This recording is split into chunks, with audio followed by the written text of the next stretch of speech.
Hey guys, what's up? Welcome to Nothing Geek TV, and today I got HTC Desire A20s handset with me. Uh, it is a dual SIM handset, and let's see. I've been using this phone for a while now, and let's see how the phone comes up in terms of performance, design, camera, and all of the stuff. So for starters, the phone got a 5.5-inch HD display, dual speaker grills, front-facing 8 megapixel camera. On the left side, you got volume rocker buttons and power on off keys. On the top, there's a secondary mic for noise cancellation and a 3.5 mm jack port. And at the bottom, you got 3.5, pardon me, you got a micro USB port. And on the back side, there's its HTC logo, a big camera lens, and a LED flash on the right side of the phone. And on the right side you got the sport, which you have to unclip, and you got two SIM card slots since it's dual SIM device, and a memory card slot. Now let me put in the memory card. So guys, I have put in the memory card, and it is asking me, do you want to change the default write disk? So whatever we install and save, it will get directly written to the memory card. I will cancel it. And now let's check out whether apps are movable to the SD card. So this is a problem which few people had with HTC phones. But as you can see clearly, I can move Endo2 benchmark to the SD card. I pressed it, and the app is getting moved to the SD card. It is taking a bit of time because my SD card is a bit older,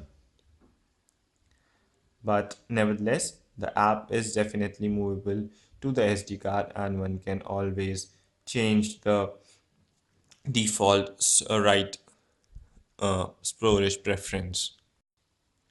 So friends, if we talk about the design, I'm pretty happy with the front, with the dual speakers, and the display. It's pretty crisp, but the phone is complete plastic. It's completely sealed.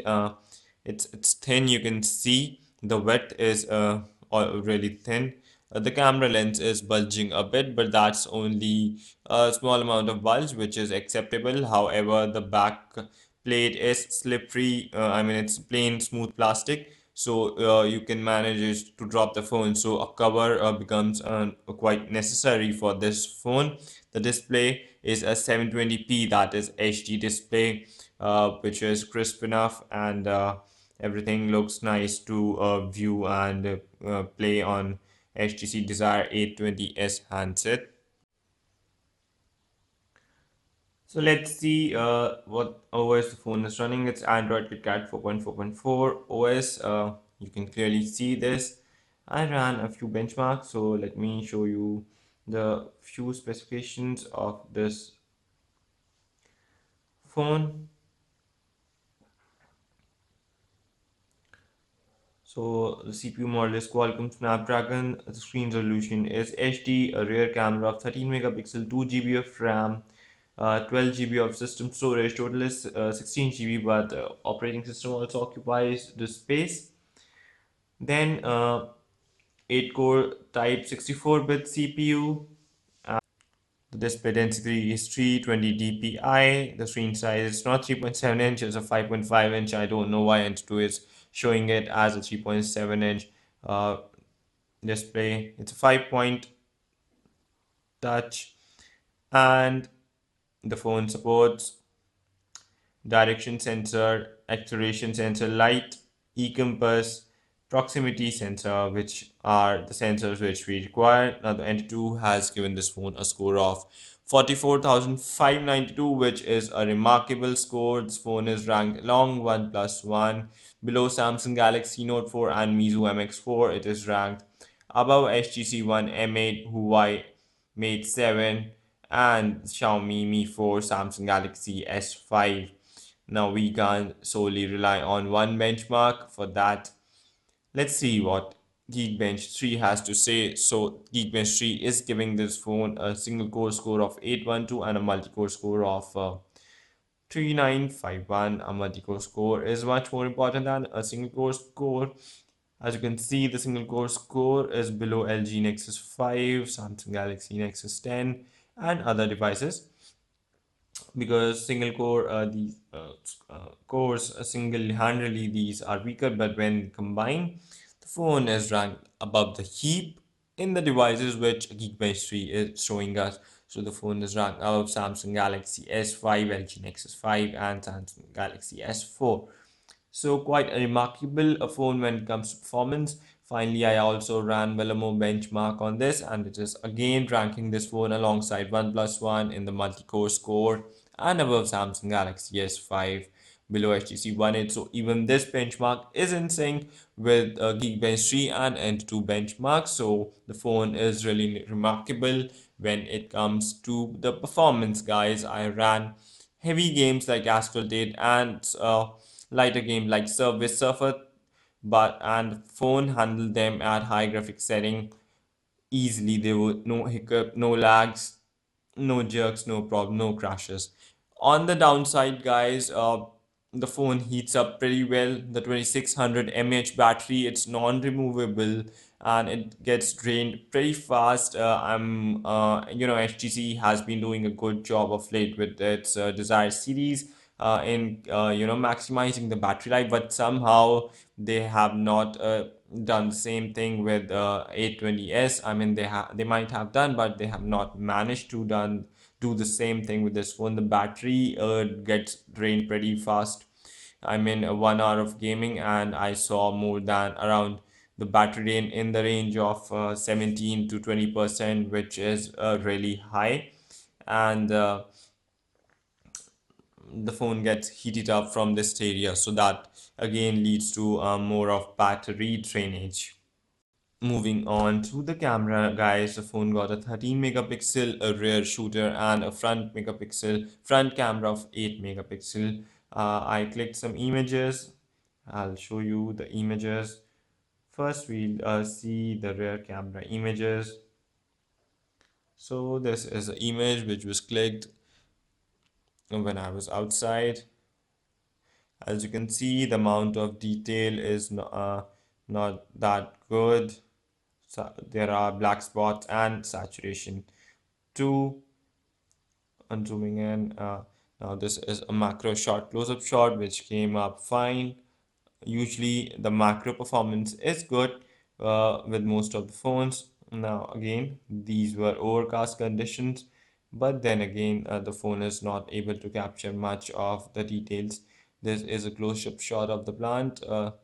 Before we zoom in, the image is detailed, but the 13 megapixel camera I was expecting from a mid-range phone. I mean, the phone cost around dollar 400 or 25,000 Indian rupees, but I'm not able to get the kind of camera performance OnePlus One can give me, or Samsung phone can give me at this range.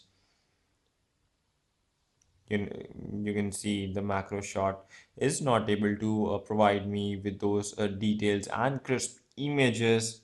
This image is slightly better. I'm getting more amount of details and a good front and back effect. Now let me move on to another image. This is of a cricket bat and a ball. I'll zoom in to show you the seam.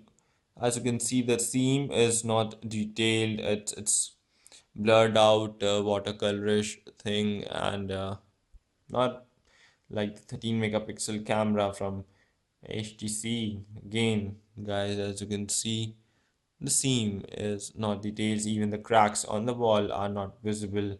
This is the front image. I mean, image clicked through the front facing camera of the phone. The lighting is good, and it's a good front facing camera, I would say, but not exactly a 8 megapixel camera it has been listed at.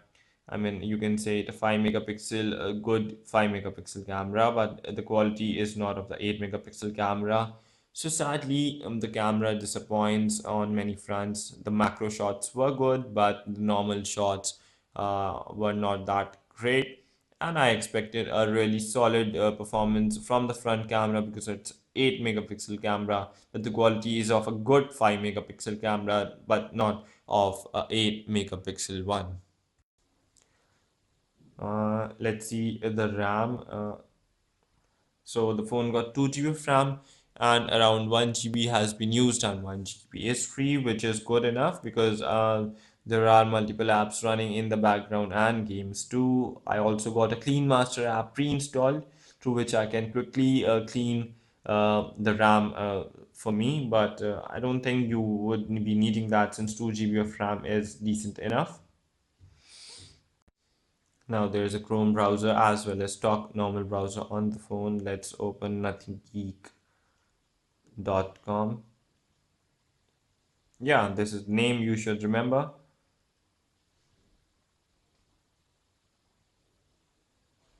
So everything looks good on the 5.5-inch HD display. So guys, as you can see, zooming in, zooming out is no problem at all. The touch is under control and it's not overly smooth so that we lose the control. So guys, we talked about display, design, build, camera performance and battery. The phone is a nice phone, but it is slightly overpriced, I would say.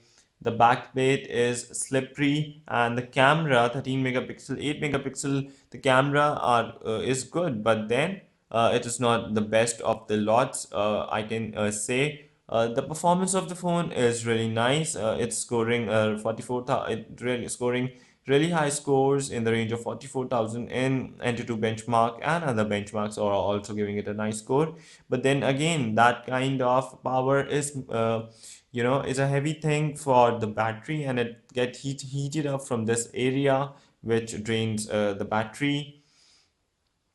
The speakers are good, it's a dual speakers, but frankly guys, if you're not a hardcore HTC fan, I won't advise you this device because it's a nice device, but then the price is a bit too much. You can look out for other handsets in this range. I'll be comparing this phone with similarly priced phone and which you can look out for.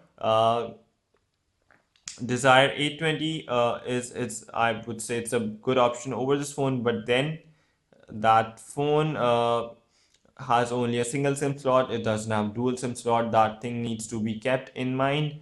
I'm also saying it's better because it costs rupees 5,000 less than this phone, or a good $100 less, $80 less than this phone.